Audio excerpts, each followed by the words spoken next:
هي ولا مش هي؟ وصلت يا جماعة واخيرا. غلبتني. بقول غلبتني. ايوه غلبتني. هو المشوار طويل عليك انا عارفه. لا بس بص انا قلت زي فسحه. انا اول مره اجي المنصوره قلت بقى اروح مواصلات اتفرج بقى على الدنيا وكده. بس ممتع. لسه هتعملها تاني؟ لا يا شيخه ممتع والله. يلا اما نطلع فوق هنرجع لكم تاني. طبعا يا جماعة نورتنا وشرفتنا. ايه هي المفاجأة؟ طبعا انا لسه ما قلتلكوش ايه هي المفاجأة. المفاجأة اللي احنا اتعرفنا على ناس احسن ناس في الدنيا والله، من غير لسه ما نفتح المفاجأة ولا نشوفها. لا هي باينة كده سماهم على وجوههم زي ما بيقولوا. طبعا أميرة يا جماعة عندها قناة على اليوتيوب وعندها صفحة على الفيسبوك. فطبعا هي اللي فاجئتني باللي حصل النهارده او باللي بيحصل النهارده. ازاي؟ وانا جايه لاختي، حتى انا قلت لك انا جايه لاختي هقعد معاها يومين. قلت لك انا جايه لك. هي جايه لي، هي اصلا قالت لي انا جايه لك. قلت لها انا رايحه عند اختي في الطريق. قالت لي طيب انا عايزه اعمل لك كفر للركنه وكده. فقلت بما ان انا رايحه عند هاجر اختي نعملها لهاجر اختي ونفاجئها بيها. فهنشوف مع بعض دلوقتي شغلها. طبعا زي ما بقول لكم هي عندها صفحه على الفيسبوك وعندها قناه على اليوتيوب. هحط لكم اللينك بتاع الفيسبوك ولينك اليوتيوب في تعليق مثبت. نروح كده نشجعها ونفرحها ونشترك عندها، وكمان هنشوف شغلها. هنشوف شغلها. انا عن نفسي لسه والله هشوف معاكم ولا اختارت لسه. بصوا مقفول الكيس، مقفول اهو. ولا اختارت. هي قالت لي انا هعمل لك كده على ذوقي وكده، فانا قلت لها ماشي. فهنشوف شغلها. ناس كتير على فكره قالت لي او بتقول عموما ليه او لام مالك غيري الركنه يا ام مالك، جدديها يا ام مالك. بيخليكي كانك غيرتيه وانت هتشوفي يعني ان شاء الله. انا حابه شغلي تمام وشايفه ان انا كويسه في شغلي. يعني يا ستي اعتبريني اقل واحده، بس انا شايفه ان شغلي طبعا كل واحد احسن حاجه. فحابه ان انا ابينه للناس، حابه ان الناس كلها تشوفه، حابه ان انا احقق حلمي، ان انا اسعى ان انا ربنا يكرمني ما مدش ايدي لحد باذن الله. بشتغل وبسعى بالحلال. وطبعا يا جماعه جايه مشوار صعب جدا. بتقول انا ركبت مواصلات قد ايه علشان اوصل لهنا. والله بصوا انا ما بخرجش خالص من البيت نهائي، شغلي كله من البيت. فانا قلت لها هاجي، مع ان انا كنت ممكن اشحنه لها بس انا حبيت ان انا اخرج، ان انا اشوف الدنيا وفي نفس الوقت برضه شفناكي ونورتيني. والله وانا مبسوطه اصلا ان انا شفتك. فقلت لا انا هاجي اشوفك واخرج اجيلك. فهي نورتيني والله. وانا جايه بقى صورت لها الساقيه. انا هبقى اسيب لكم قاعده تصور لي وهي جايه. بصوا قاعده تصور لي الساقيه مثلا كل خطوتين الاقي كل خطوتين تمشي بصور لها واحده. وانا كمان ما اعرفش الاماكن هنا يعني عند اختي. انا ما اعرفش المكان بصراحه. انت كنت بتوصفي لي والسواق بيقول لي اللي بتوصف لك بتسال اللي جنبها. ما انا بسال اختي واقول لك لان انا ما اعرفش المكان هنا. فهنشوف شغلها يا جماعه، هنشوف شغل اميره مع بعض. واللي حابب طبعا يعمل اي كفر لصالونات لركنه لاي حاجه عنده اميره بتعمل، وادخلوا وشوفوا شغلها بنفسكم. وبيبقى في عندي حلقات تعليميه برضو، اللي حابب يتعلم، اللي حابب يفتح مشروع من البيت. مش لازم ان انت تاخدي شغل، ممكن تاخدي تعملي لنفسك انت في البيت. فكره حلوه. حابه توفري، حابه ان انت تبقى لك كارير، يبقى لك شغل خاص بيكي وانت قاعده في بيتك من غير ما تتحركي، من غير ما تروحي ولا تيجي، وانت قاعده في البيت بوفر لك كل حاجه انت عايزاها. تتعلمي حاجات بسيطه من غير لا مكان خياطه ومن غير اي حاجه. شيل التليفون من يشتغل بيشتغل بصراحه. كويس. يعني فكره حلوه ان انت كمان مش شرط ان هم يطلبوا منك بس لا ده انت بتعلميهم كمان. وممكن ياخدوا مني القماش ويطبقوا هم ويبداوا يعملوا لنفسهم، على الاقل يعملوا لقرايبهم لجيرانهم. فكره مش كويسه شرط والله. انا اعمل لهم. اللي هو ايه هدفي ان انا اشتغل واخلي غيري يشتغل، لان انا برضو ايه. انا دخلت على صفحتك برضو وقلبت فيها شغلك ما شاء الله جميل. ربنا يبارك لك يا رب. تسلمي والله. انا شفتها امبارح بالليل وانا قاعده كده، دخلت على الفيس برضو شفت برضو شغل انت عاملاه في صالونات وركن وحاجات من دي. الحمد لله. هو انا بقالي كتير وكل ده ما رحتش حضرت كورس لحد، لا انا ممكن كنت احضر كام حصه اونلاين، كانت واحده بتساعدني فيهم. ممكن افضل ابص للحاجه احاول ان اطبقها. علمت نفسك بنفسك. ايوه ليه؟ عشان حابه شغلي، حاسه ان هو ده اللي هيوصلني للي انا بحلم بيه. بصوا يا جماعه باذن الله باذن الله هنشوف شغلها. هي هتفرشه دلوقتي على الركنه، فانت بقى لو حابه تغيري منظر ركنتك، الصالون، الانتريه، اي حاجه، فتدخلي بقى عند اميره وتشتركي عندها وتتابعيها. حابه تتعلمي منها وتعملي بنفسك اعملي، حابه تشتري منها بتوصل لك لحد البيت اونلاين. فيعني اللي جاب الفكره في دماغي زي ما بقول لك، ناس كتير طلبت مني او طلبت من ام مالك ليه ما بتغيريش شكل الركنه الكافيه بتاعتك، صح؟ انا كنت كل ما اشوفك قاعده اقول ايه دي بدها كفر من ايديا يا اسماء، بدها كفر من ايديا. هنا عند ام مالك وعندنا واحد يا جماعه، انتوا عارفين ما فيش فرق يعني. وان شاء الله نعمل اللي بتاعتك برضه باذن الله. هنا هتعجبك، هتقولي عايزاه عشان ام مالك الشغل مشجر والوان كتير. الناس بتحب الحاجه الهاديه. ايوه. فهنشوف مع اميره النهارده يا جماعه هي عامله لنا ايه، وهي اختارت بنفسها وعملت الشغل بنفسها. فهنشوف انا اللي شغلها. خلاني اخترت اللون الفاتح ده، انا عارفه ان انت مش حباه عشان اطفال. اولا مش بيتبهدل لا حلو على فكره، وساخه، حلو عجبني، وفي نفس الوقت بيليق على كل الالوان، يعني تحطي عليه اي سجاده اي ستاير بيليق عليه باذن ان شاء الله. الله هيعجبك برضه. يلا نشوف هتفرش المكان وهنشوف كل حاجه مع بعض.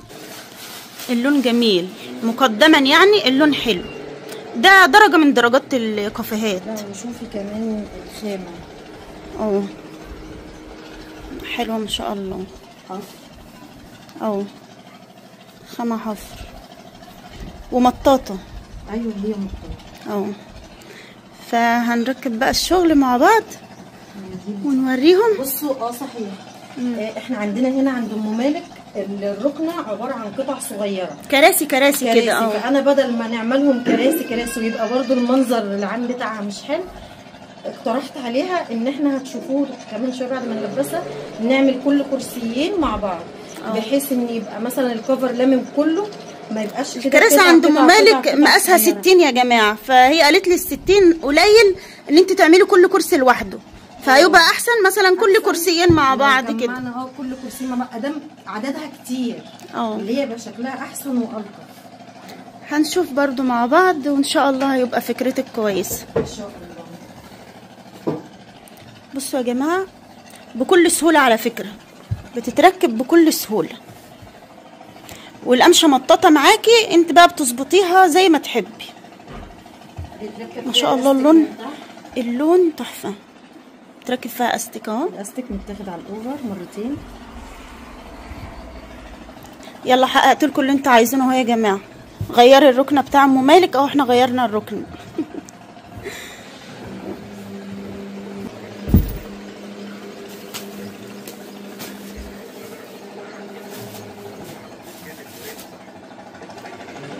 يعني اللي هو ايه، مش بعملها بسوسر لان القماشه دي مطاطه. السوسر ممكن تاثر عمر الحاجه، فبحاول على قد ما اقدر ان انا اعملها ايه، تقللي الخياطه.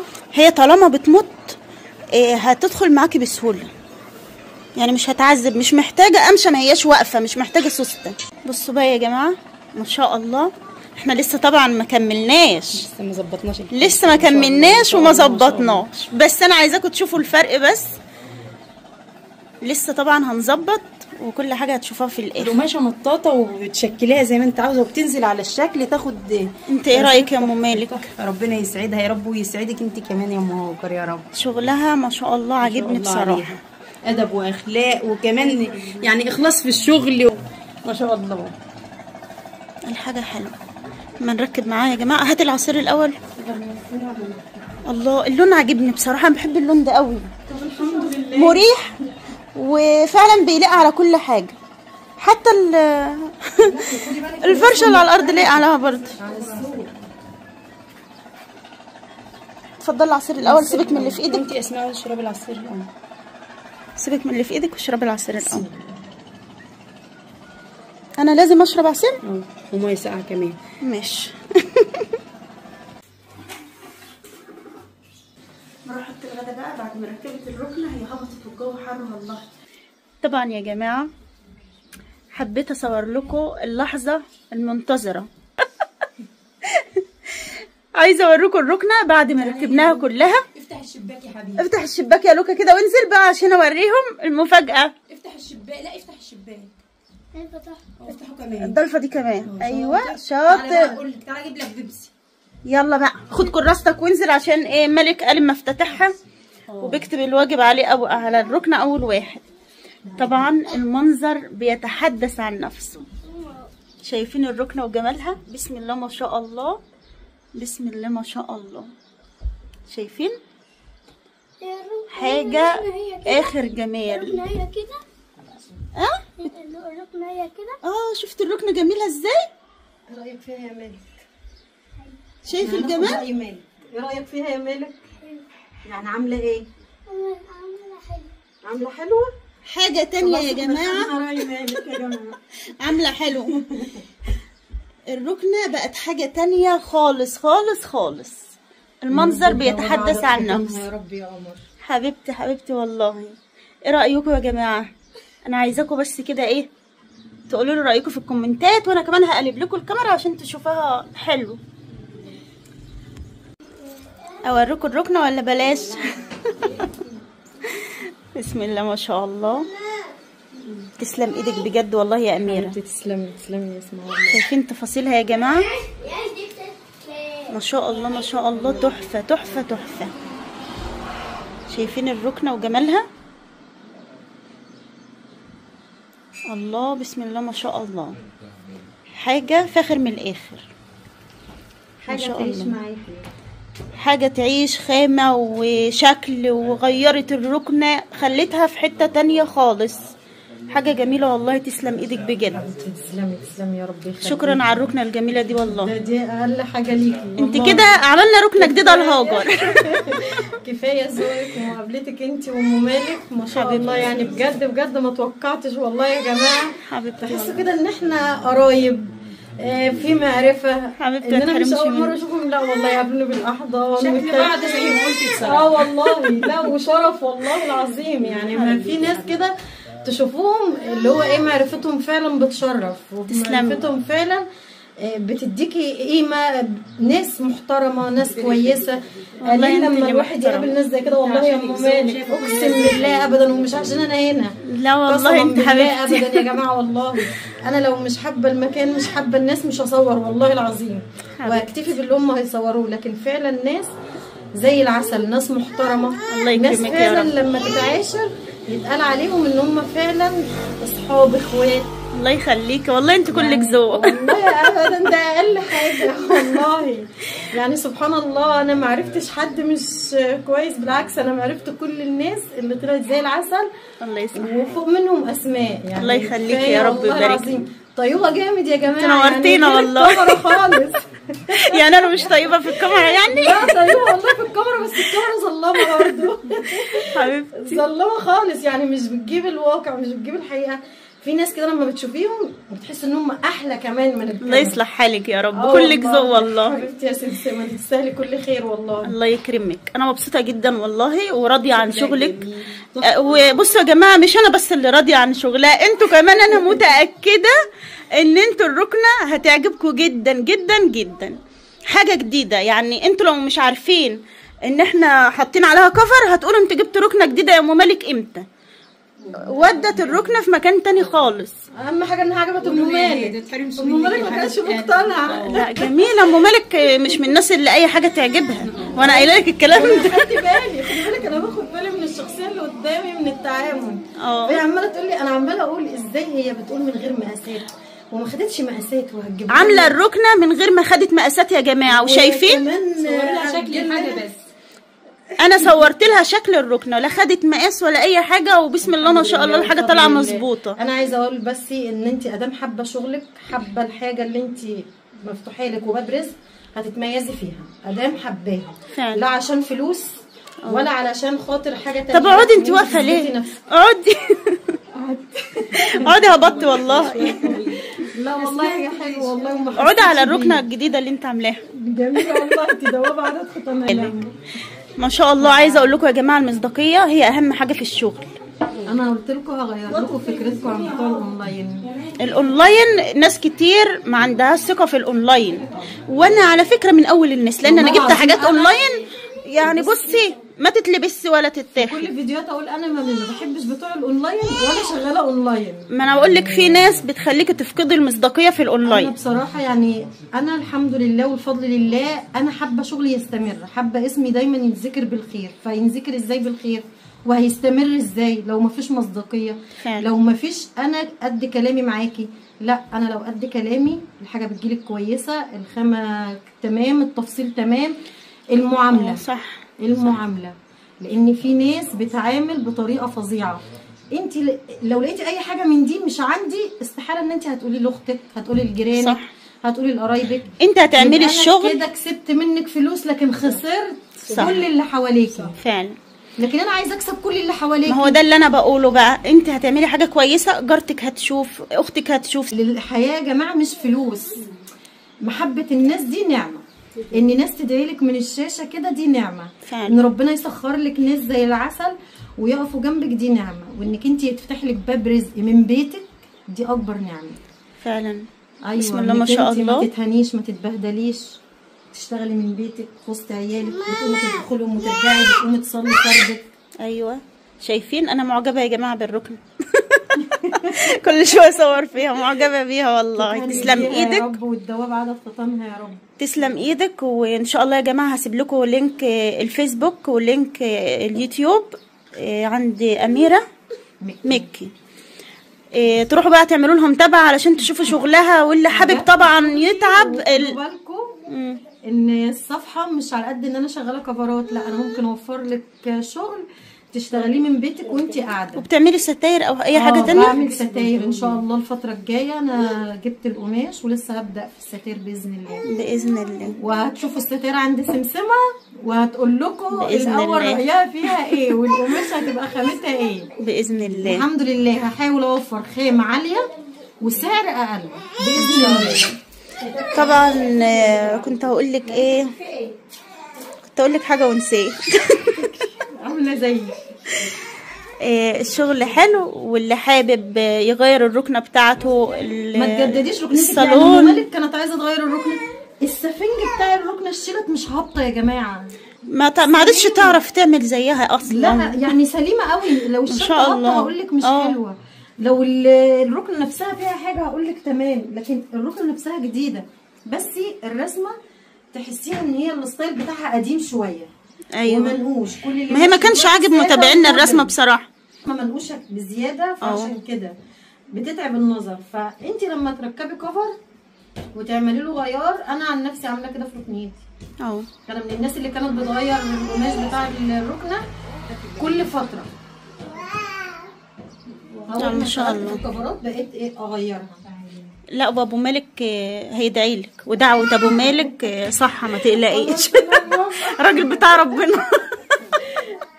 الرجاله اللي مش بتثق فيا ابدا وما بتثقش فيا الا بعد ما الشغل ده بيتسلم. احب اقول لكم ان انتوا لو لفيتوا والله ما هتلاقوا مصداقيه زي عندي. المصداقيه اهم حاجه في الشغل. يعني يا جماعه نزلت وصلت اميره، نورتنا النهارده والله. انسانه ذوق محترمه جدا، شغلها حلو قوي. هطلع بس اوريكم الركنه تاني. عجباني قوي، فرحانه لام مالك وفرحانه لفرحه ام مالك والله. ربنا يسعدك يا اسماء، زي ما بتفكري تسعدي اخواتك باي حال من الاحوال واي طريقه من الطرق. ربنا يسعدك، دايما بتفكري في كل اللي حواليكي قبل نفسك. انا مبسوطه ان انت مبسوطه وعجباكي. تعالى اما اوريها لكم من بعيد. اقفل البوابه؟ لا كده فاضي كده بس. اما اوريها لكم بقى من بعيد كده وتشوفوها. وطبعا ايه زي ما بقول لكم هسيب لكم لينك قناه اليوتيوب بتاع اميره مكي والفيسبوك بتاع اميره مكي. هي عندها فيسبوك ويوتيوب، وعشان اللي عايز يتواصل معاها، اللي عاوز يجدد، اللي عايز يتعلم اي حاجه. طبعا يا حبايبي اي دماغي. ده شكل الركنه الاساسي، هو ده اللون اللي كان بتاع الركنه. والترابيزه والخداديات دي نسينا ايه نعملهم بصراحه. هي قالت انا هعملهم وابعتهم اونلاين بقى، هتعمل المخدات دي بالترابيزه بايه، بالقعده دي. شايفين الركنه يا جماعه اتغير حالها من حال الى حال، والله بجد تسلم ايدها تسلم ايدها تسلم ايدها والله. انتوا عارفين لو الحاجه مش حلوه هقول لكم مش حلوه، لكن انا بصراحه راضيه عنها 100%. بسم الله ما شاء الله، حاجه تحفه تحفه تحفه. كمان لما دول تعمل لهم بقى ايه تعمل لهم الكفر بتاعهم ويتحطوا مكانهم، هيرسموا برضو ايه الركنه زي ما كانت واحسن. ما شاء الله ما شاء الله، حاجه عسل. تسلم ايدك يا اميره والله، تسلم ايدك تسلم ايدك. انا معجبه بالركنه وقاعده اصورها كاني يعني جميله. تسلم ايدها. اهم حاجه يا ام مالك عاجباكي وفرحانه. تسلمي انت يا اسماء، انت واميره انتوا الاثنين. يلا يا جماعه هنعمل معاكم الفيديو، لان انا هبطل مع اني ما عملتش حاجه، فهي كتر خيرها لان هي يعتبر اللي ملبسه الركنه الوحيده. تسلم ايدك يا اميره ونورتينا، وشكرا جدا جدا على الهديه الجميله دي، وباركوا لام مالك يا جماعه على الركنه الجديده. يلا اشوفكم في فيديو جديد. ما تنسوش هسيب لكم اللينكات في تعليق مثبت، ادخلوا اعملوا الاميره مكي متابعه. وبرده زي ما بقول لكم اللي حابب يغير الركنه بتاعته، الصالون، الانتريه، حابب يعمل ستاير، كل ده هي بتعمله. ادخلوا عندها على الصفحه بتاعتها وعلى القناه بتاعتها، وان شاء الله كل حاجه هتعجبكم. اللي عايز يتواصل بقى معاها هيتواصل، اللي براحتكم بقى. يلا اشوفكم في فيديو جديد ومع الف سلامه. سلام.